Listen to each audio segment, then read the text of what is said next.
Assalamualaikum warahmatullahi wabarakatuh. Perkenalkan, nama saya Ferdinand Pradana Putra, nomor absen 13 dari kelas X MIPA 6.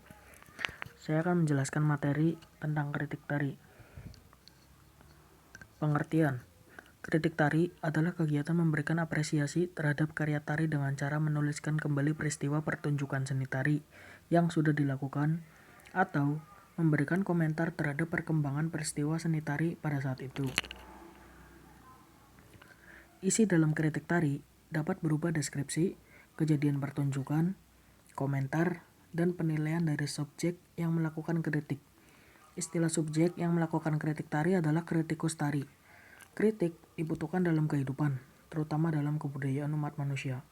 Kegiatan kritik tari bukanlah suatu aktivitas yang hanya mencari kelemahan karya tari orang lain atau mengomentari kekurangan dan kelebihan karya tari orang lain.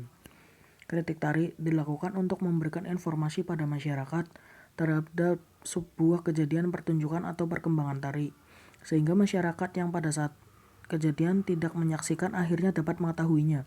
Selain itu, kegiatan kritik tari dapat memberikan manfaat positif terhadap koreografer atau pelaku seni lainnya, sehingga materi kritik tersebut dapat dijadikan sebagai bahan evaluasi untuk meningkatkan kualitas karya yang dibuatnya. Jenis-jenis kritik tari. Jenis kritik tari meliputi kritik jurnalistik, kritik pedagogik, kritik ilmiah, dan kritik populer. Kritik jurnalistik adalah kritik yang ditulis untuk dibaca oleh pembaca surat kabar atau majalah.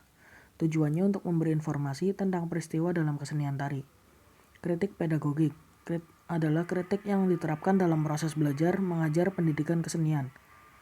Kritik ilmiah, kritikan yang dilakukan dengan pengkajian nilai seni secara luas, mendalam, dan sistematis baik dalam menganalisis maupun dalam kaji bidang kesejahteraan critical judgment.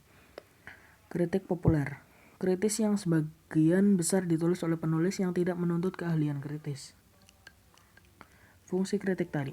Fungsi utama kritik tari adalah untuk menjembatani persepsi dan apresiasi artistik dan estetik karya tari antara penari dan penikmat tari. Secara umum, fungsi kritik tari adalah sebagai berikut: mengenalkan karya tari kepada masyarakat atau media informasi bagi publik, media komunikasi antara seniman, kritikus, dan pembaca. Simbol karya tari dalam kritik. Simbol dalam seni tari bisa terlihat dari gerak, busana, hingga tata rias yang digunakan. Simbol dalam gerak tari sering diartikan tarian yang dipertunjukkan memiliki makna yang dapat ditafsirkan melalui tulisan. Simbol gerak dalam sebuah tarian ada yang memiliki arti dan ada yang tidak memiliki arti, tetapi masih memiliki unsur keindahan. Simbol dapat berupa gerak tari berdasarkan imajinasi seorang penari dan dapat berupa benda yang disajikan properti tari. Nilai estetis dalam kritik tari.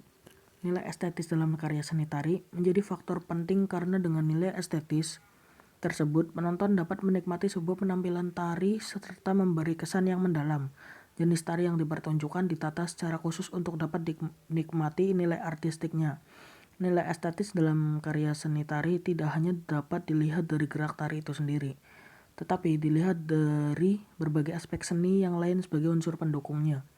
Nilai estetis tari dapat terlihat menarik karena kostum yang digunakan menarik, memiliki teknik yang baik, memiliki penampilan pribadi yang mengesankan, memiliki kepekaan yang baik dalam ritme musik, serta koreografi yang tepat dan dapat mengunggah emosi, baik pada penari maupun bagi penonton. Membuat tulisan dalam kritik tari. Seorang kritikus harus memiliki pengetahuan tentang seni tari dan memiliki kepekaan estetis. Selain itu, memiliki kemampuan dalam menulis hasil pengamatannya secara langsung di atas panggung atau pentas. Jika tidak dapat disebut kritik tari, tetapi hanya sebuah esai atau artikel tari. Sebuah kritik tari terdiri dari beberapa bagian ulasan sebagai berikut. 1. Deskripsi. Deskripsi yang dimaksud di sini adalah mengumpulkan data berkaitan dengan tari yang cara mengamati pertunjukan tari yang tersaji langsung. Dalam mendeskripsikan karya seni, kritikus dituntut menyajikan keterangan secara objektif yang bersumber pada fakta. Hal yang dideskripsikan berupa uraian, aspek penari, gerak, ekspresi, dan ilustrasi musik yang mengiringinya. 2. Analisis formal. Pada tahap ini, kritikus menguraikan kualitas elemen seni yang berupa gerak, ruang, waktu, tenaga, dan ekspresi pada karya seni tari tersebut. 3. Interpretasi. Interpretasi dalam kritik seni adalah proses mengemukakan arti atau makna karya seni dari hasil deskripsi dan analisis yang cermat. Kegiatan ini dimaksudkan sebagai proses. 4. Evaluasi. Evaluasi karya seni dengan metode kritis berarti menetapkan peringkat sebuah karya dalam hubungannya dengan karya lain yang sejenis untuk menentukan kadar artistik dan faedah estetiknya. Pendekatan formalistik. Pendekatan ekspresivisme. Teori seni ekspresif menganggap karya seni sebagai ekspresi perasaan manusia. Kritik seni, ekspresivisme menentukan kadar keberhasilan seni atas kemampuannya membangkitkan emosi secara efektif, intensif, dan penuh gairah. Pendekatan instrumentalistis. Teori seni instrumentalistis menganggap seni sebagai sarana untuk memajukan dan mengembangkan tujuan moral, agama, politik, dan berbagai tujuan psikologis dalam kesenian. Seni dipandang sebagai instrumen untuk mencapai tujuan tertentu. Nilai seni terletak pada manfaat dan kegunaannya bagi masyarakat. Para kritikus instrumentalis berpendapat bahwa kreasi artistik tidak terletak pada kemampuan seniman untuk mengelola material karya seni. Terima kasih. Maaf apabila ada salah kata, mohon dimaafkan. Wassalamualaikum warahmatullahi wabarakatuh.